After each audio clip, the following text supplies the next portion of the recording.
Una, edukasyon. Basic education reform kasi hindi aligned ang ating mga high school graduates sa international standards. Introduction of literacy sa preschool education. Pangatlo, student loan program para sa ating mga college student. Healthcare.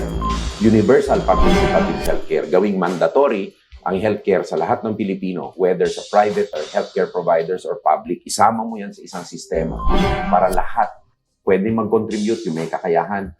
Mas malaki ang risk. Eka nga, spread the risk so that there will be more funds for the poor and the needy. Pabahay po. Tuloy natin yung housing program ng gobyerno na affordable housing para sa kanilang sa kanilang mga pamilya. Pero unang-unang dapat tutukan dyan sa housing din ay ang dapat i-relocate natin ng mga kapatid natin na vulnerable, yung mga nakatira sa tabi ng waterways at sa estero.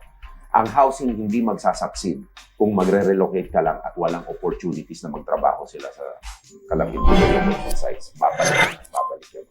Ano ang inyong programa para lutasin ang unemployment? Employment is a function of investments. And investments is a function of confidence in government.